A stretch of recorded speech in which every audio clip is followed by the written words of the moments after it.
Thanks for tuning in to the Mission Matters podcast, where we feature successful, mission-driven leaders committed to creating a positive change in the world. Our mission with this channel is to inspire other leaders by providing industry insights, new ideas, and inspiring stories from the pros. Well, hello, welcome once again. I'm the host, Paul Feith, of this show where I talk with leaders heading up mission-focused organizations, leading from the heart, inspiring others, making a difference in our communities. Let's not forget that either. This episode is sponsored by Gregory Media, or PGM, as it's affectionately known in some circles. They are a certified B Corporation and a marketing company devoted to nonprofit and purpose-driven organizations. To find out more about what PGM does and what a B Corporation is, visit paulgregorymedia.com. I am excited about today's episode. Gabi Vargas is with us today. Welcome, Gabi. Hi, Paul. Thank you for having me today. I am super excited that you're joining me today. So thank you. Thank you. Everyone, Abby is a social entrepreneur. She's the founder of the National Hispanic Suicide Prevention Network. And I believe she was recognized in the 40 under 40 Latinos in Chicago. No small feat there, huh? Yes, what an honor. Yes. What an honor to represent so many awesome people doing great work in our communities, for sure. Absolutely. Absolutely. And I think I kind of want to dive into your journey first, and then that's kind of like the formula of our podcast. But we're talking about Suicide Prevention Network. So it sounds to me like there's this educational element whenever you talk about prevention, but it's also a topic that's not something that people want to talk about every day. So that's why I'm excited about today's episode. So tell us about your journey, and do not make me cry. I will try. Thank you. Obviously, this topic is very important to me. That it led me to, start this organization. But it did start with, my own personal struggles. My journey actually began in Mexico. I was one of the children that came into the United States. I was brought by my two young parents. My mom was about 19 years old. My dad was 22 when we ended up here in Palatine, Illinois. So coming into this country, a lot of things back then seemed normal to us, but I can tell you that now that I know a lot about what these topics are and mental health and emotional health, I realized that we did have a lot of struggles as immigrants. I actually did not know. I was undocumented till my freshman year of high school.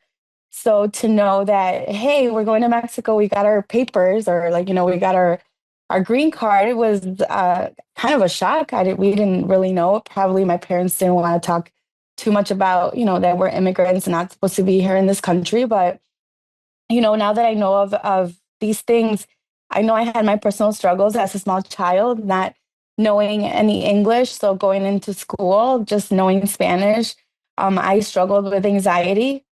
I remember being a very small young girl that would pick my hair from my root, and had this anxiety that I used to get yelled at for.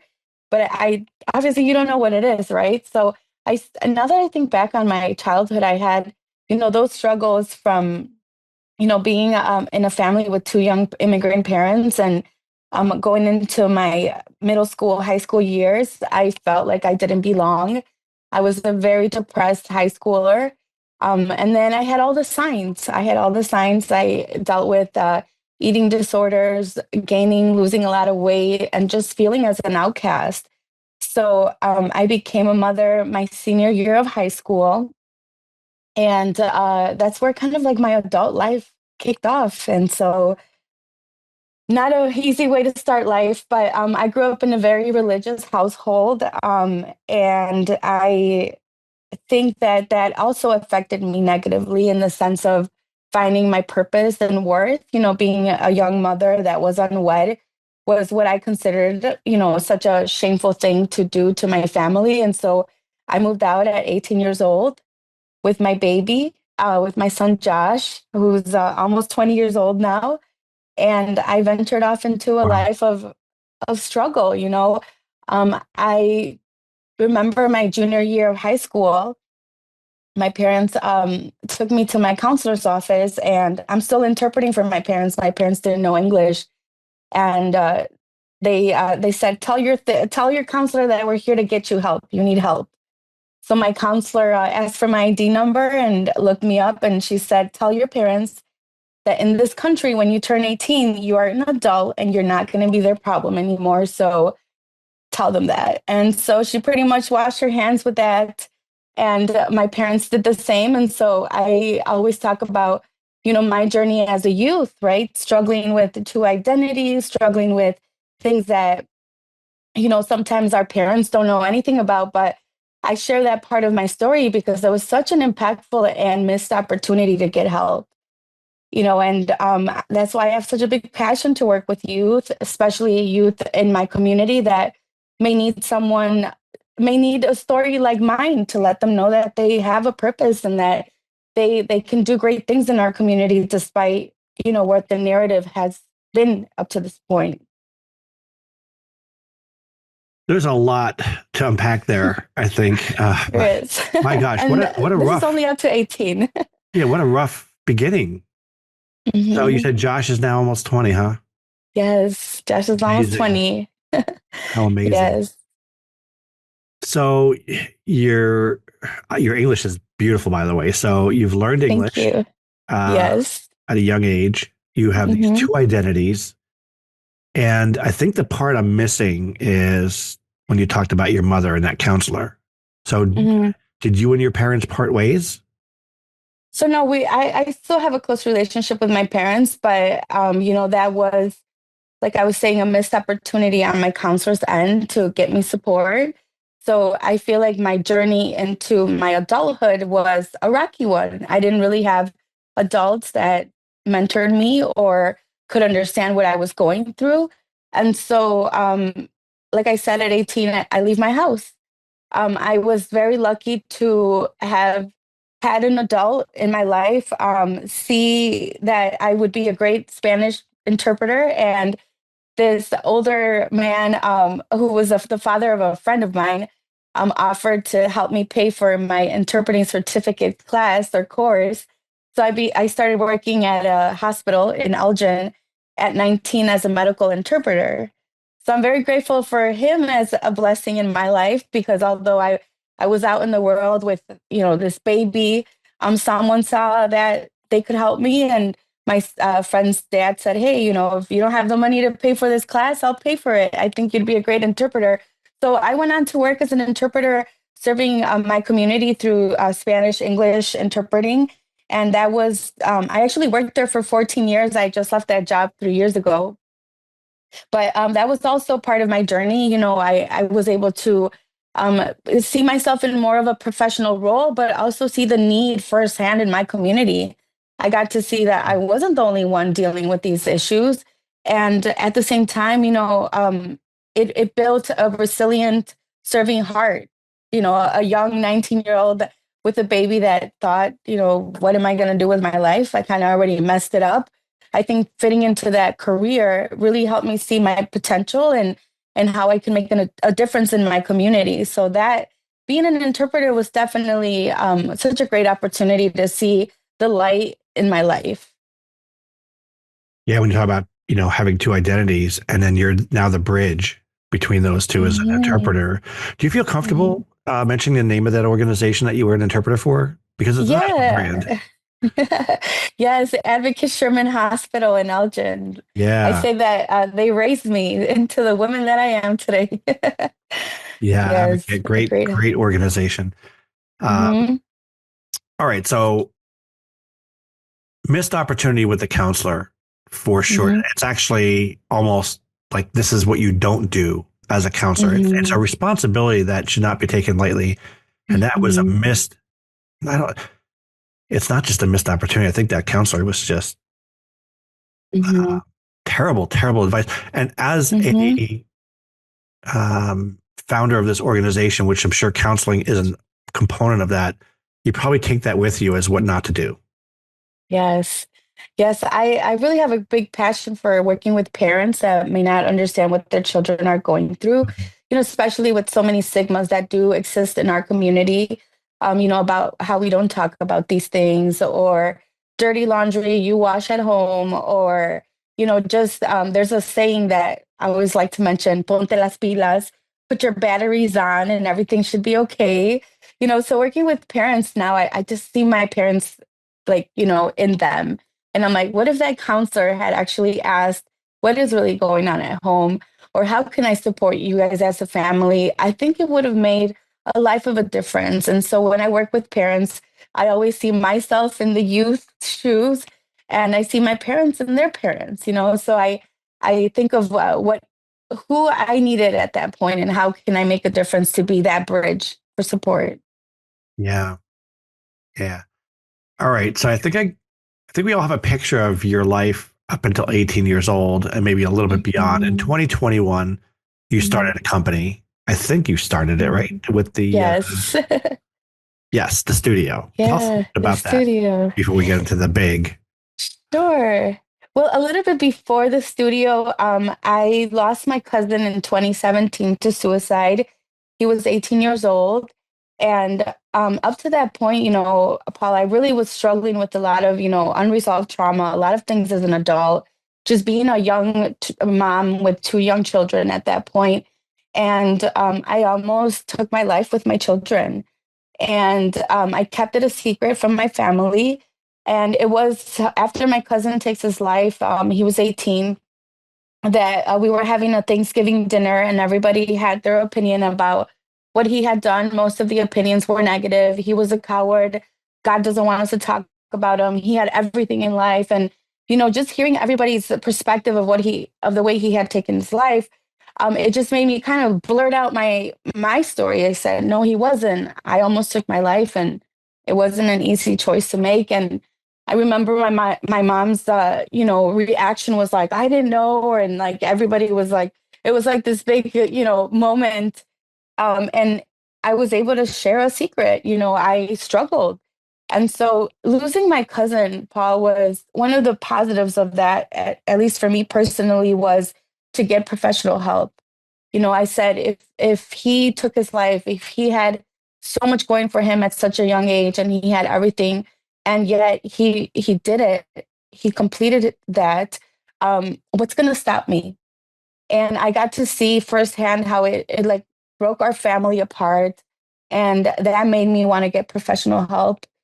I remember I started looking for help in, like a support group Yeah. and things like that until this lady I came across one day, a stranger, an angel that I feel like God put in my life, who came up to me and shared her personal story with me. And she said, I think you need more help than the one you can get here. I have a card of a clinical therapist. Maybe you could go see her. And I carried that card for weeks, thinking that everything was going to get better, thinking that I'm not crazy. And finally, I decided to make that phone call and get help for myself. And making that decision was the best decision I could have ever asked for. And so, yeah, losing my cousin was very just a huge reason as to why I do this work. As a family, we really didn't seek any support for it. It's easier to not talk about it than to talk about it. But I decided that I wanted to make a difference and I wanted to share that my cousin was more than just a suicide, that the people we lose to suicide are more than just what they did. And so one of the recommendations from my therapist was that I should look for a volunteer opportunity. She said, why don't you look for a volunteer opportunity, kind of get your mind off of things, look for more positive vessels or more positive things to do with your life so that, when you get those difficult, hard moments where you want to self-medicate or self-destruct, maybe the volunteering can help. And so I started volunteering for the American Foundation for Suicide Prevention. And then I just started creating my own awareness walk at Sherman. I called it Sherman Gives Hope, and it was a walk at 5 a.m. that I organized for suicide awareness in honor of my cousin and my friend, two of my friends I had lost to suicide at that point. And a lot of people just started sharing their personal stories with me about their brother, their wife, their son they had lost to suicide within, the hospital community. And that really, it just, to me, was amazing to see how many people shared such a story that we never talked about. So, yeah, before the studio, at that point, I decided that I wanted to get more educated on this. And I got my training as a grief support specialist.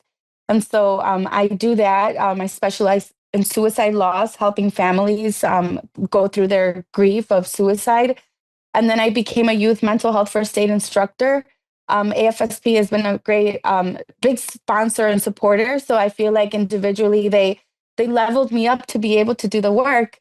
And one of the events that we had, there was a lady that worked in the cardiology department at the hospital. And she reached out to me by email and mentioned she had lost her son, Jordan, to suicide. If I'm not mistaken, Jordan was either 19 or 21 years old. And she wanted to share Jordan's story. And so I sat down with her and I said, well, tell me more about him. I know he died by suicide, but tell me more about his life. And she shared that he was an artist. So my friend Jim, who is a volunteer at the hospital, he was a retired art instructor and had offered his help in any way he could. I reached out to him and I said, hey, I have a story to share. What about if we put this painting event together in memory of Jordan's life, and we will share about his story. And so we did, and that also opened an interest in me to love art, and I realized I'm a great painter and I love art. And There you go. this was just kind of like beginning. I started the first grief support group at the hospital. It's a bilingual support group, and then COVID hit. So actually, a day before COVID, everything was shut down.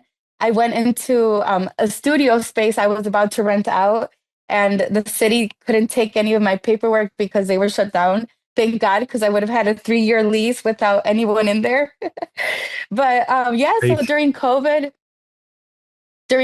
obviously we couldn't bring this group together at the hospital, and I transitioned into not just suicide loss, but more of a mental well-being support group.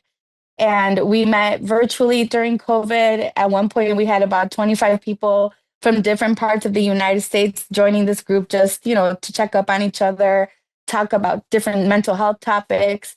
And right when we came out of COVID, we started meeting hybrid, and that's where the studio came about. I decided to go back into my idea of having this art studio that people could come together. We could have the art as expression. We could have a space to meet for groups, and I could do my trainings there. So, yeah, I opened up the studio doors on April 1st, 2021. Wow. It almost sounds like art therapy in a way, right? Yes, I'm not allowed to use the word therapy, but But there's a 'cause I'm not therapeutic component to it, I think. yes, exactly. There And is a and very and therapeutic and component just to to it. plug this is the Poiema Studio, which we're going to have listed Yes. in the text on our podcast page. And this is Yeah. located in, it's hybrid, so I guess it can be anywhere. But Yeah. physical doors are in Elgin, Illinois, correct? Yes. Yes. We are located in downtown Elgin. Poema is the Greek word for masterpiece. And our message to the world is you are a beautiful masterpiece and a work in progress at the same time. I recently became a vendor for U46. So I've had some of their, like Dream Academy, their students come through the doors of Poema as a field trip. And we get to talk about mental health and paint and just express what we're feeling in a very lighthearted way. Nice. Well, you could use the word masterpiece, but you can't use the word therapy. Go figure. Right? Go figure. And you also mentioned AFSP, which we should say is the American Foundation for Suicide Yes. Prevention. So it's almost like you Yes. there. And, Yes. we'll be sure to plug them as well. So Yes. you've got the studio, and now I'm looking at the LinkedIn profile too here. It says like about a year. It was a year later, right? In June Yeah. 22, you opened up Mhm. the National Hispanic. I should say you founded the National Hispanic Suicide Prevention Network. So take us through that journey. Yes. Yeah, so for that first year, we were meeting with people left and right, a lot of people in crisis, a lot of people looking for a provider that spoke Spanish. Even though we have a lot of youth that speak English, the parents don't speak in Spanish. Don't speak English, so they were struggling with finding providers. And I noticed a lot of parents didn't know the signs and symptoms. They didn't know or have any, education on what this topic was about.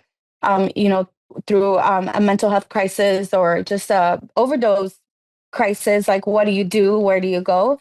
So that's when actually a board member from AFSP mentioned to me, like, have you thought about starting your own thing and specifically for the Hispanic community? So I can tell you today, Paul, unless there's someone else, we are the first organization founded in the United States for suicide prevention by Hispanics. And so that is a big achievement, to be able to provide that for our community, just to be culturally inclusive, people that can understand what they are going through and, hopefully help them see that there is help and that, you can find the support that you need. And so NHSPN, in the beginning, I was doing a lot of things. I was doing a lot of presentations. I became an accredited instructor for Elgin Community College. So we do go in there and have conversations in the workplace about mental health with businesses. So just doing a lot of things. And I realized at the end of the day that education is a big, big, big, big one. It's an important one. And if we can teach people the signs and the symptoms and how to prevent a crisis, that is really going to make a difference. So right now, NHSPN has certified 185 people with youth mental health first aid. Only 11 of those are English speakers. Everybody else is either bilingual or Spanish speakers. So that's a huge number to me. I picture 185 people walking around our community, a lot of them in DuPage County, thanks to Nina from Kids Matter, that, can be that support. Like I was saying, that support that I needed as a youth and that support that my parents needed as a youth. So we do focus on a lot of education. We do presentations for awareness. And then, like I mentioned, individually myself, I do the suicide grief support. I think it's very important to continue supporting survivors. There's not a lot of support sometimes within our community based on the shame of, what suicide causes. But we're growing. We are growing in numbers. We have ambassadors. We call our boots on the ground, people that are, more aware and certified. So we take them to events that may be, maybe we need someone to support someone in crisis. So they're there as our advocates, but hopefully grow our number this year of how many people we certify and, touch more cities. The vision is to go national one day. So hopefully that will happen. Yeah. I mean, I have no doubt that it will. You don't start an organization and not have lofty goals. So with your permission, I would love to read something that I saw on LinkedIn. Sure. You had posted, "We did it. Every day we lose 132 people to suicide. My goal was to at least meet that number in 1 year by January 21st of 2024. And you've met that goal and still had 4 weeks to go." Yes. So what an amazing accomplishment. Yes. And, thanks to people like Nina, to our partners and sponsors and people that saw the need, because I know, as I mentioned to you earlier, it is a topic that is very difficult to talk about. I've had businesses tell me, "Oh, no, I don't want to talk about that here. I wouldn't know what to do if it happened." And then I always tell them, precisely for that reason, you want to talk about it because it is happening. Not Right. because you start talking about it means it's going to happen. It is happening. And suicide is a public health problem that doesn't discriminate. It affects every social, economic, any person, anybody can deal with such problems. So it was definitely a huge accomplishment to reach our goal and help make a difference in that way. Yeah. Wow. So a couple questions, but I think maybe the one that I'm most curious about is,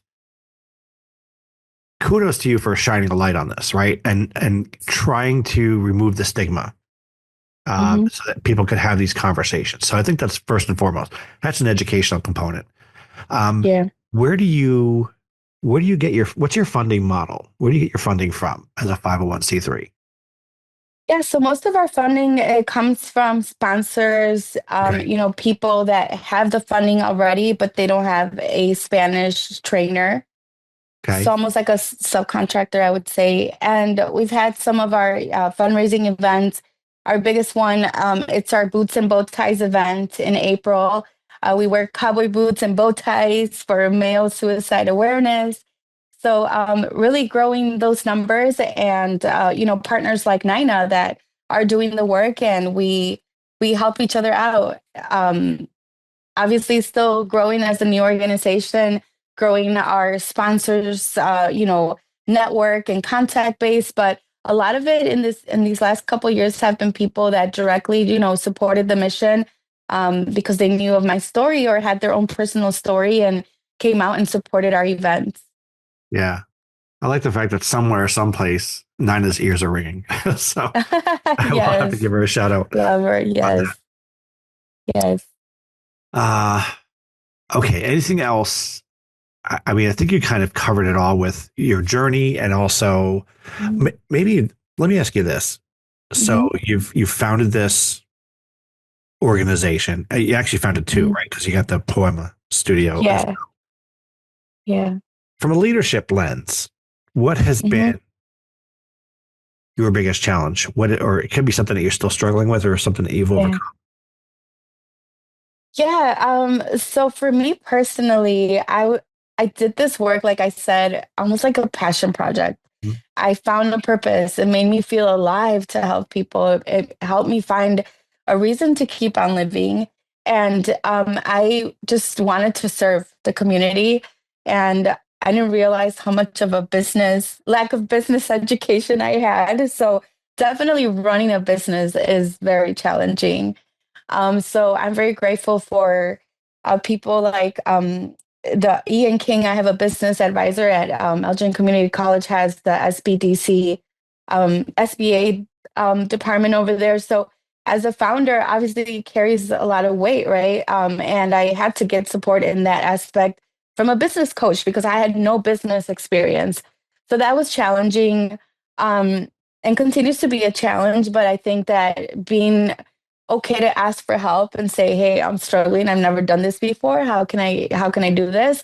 And sitting down with people that are doing this work already, I can appreciate a lot of people within my circle that have taken their time to, give me their advice or opinion, tell me how they've done it before.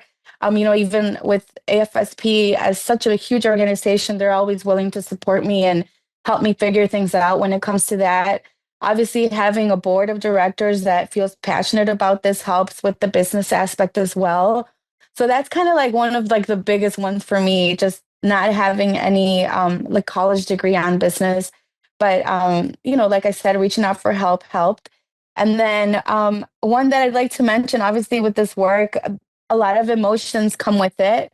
I'm a mother as well. And so knowing when to leave things outside the door was a hard one. When I need to say no to things. I used to be so scared and worried. Anytime someone reached out, like, what if I'm the last person they're talking to, And I thought I had to answer every phone call and every email. And so now I've built some healthier boundaries so that I can show up for my children the way that I'm showing up for the community. There's a saying in Spanish that says, like, I don't want to be a light in the streets and darkness in my home. Like, what good does it do that I'm doing all these great things in the community, but I come home feeling emotional, overly emotional, or tired and just burned out for my children? I don't want my children to look back and be like, oh, my mom did all these great things. She left a legacy in the community, but she wasn't there for us. Ooh. I never want that. So I actually had to take a step back on some things and say, okay, what are some of the things I can do that I love doing? I had a business coach that told me, do what is the most impactful, you have the most fun doing, and makes the most money. Obviously, he's thinking business. And so for me, it was like, you know what? These trainings, like training people, certifying people with the signs and symptoms and how to help in a crisis, seems like that is the way that I feel we will make more of a difference. And so anyway, going back to that question is knowing when I'm feeling burned out and saying I need a break is so important. Like, this is not like something we have to win and overcome tomorrow. Like, this is for the long run. There's nothing wrong with saying I need to take a self-care day, or I'm not feeling good, I need help and support. And I still continue seeing a therapist. I'm always saying, if you are the helper, you need help too and support. So don't be afraid to look at yourself in that lens as well.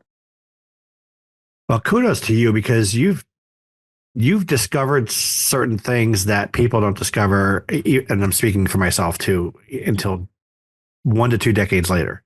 One is a business coach. I extol the virtues of business coaches all the time, because nobody knows everything, right? And you could always use a third party perspective. Yes. So that's very important. Therapist for you. Kudos for that. And then, of course, the work-life balance. You need that. And you're right. Show up for your family. Yes. And then show up for your community, but don't sacrifice one for the other. Exactly. I can, shout out to SCORE. There's an organization called SCORE. I have a mentor from SCORE as well. And, take those resources. A lot of times we think that because we are the people offering the services, we tend to forget that there are services for us as well. Yeah. So SCORE has been such a great one for me. But yeah, I always felt a little bad to ask for help when I'm listening to all these sad stories. And then my son, Josh, the oldest, he had a talk with me and said, what are you doing? And so I was like, you know what, you're right. I don't want to burn out and then look back in my life and miss all those moments I needed to be with my children. Yeah. And SCORE is an organization that it's no charge, right? And I think they're mostly retired executives. And they have a wealth of knowledge, and there's chapters in just about every city, certainly in DuPage County. Is Palatine DuPage?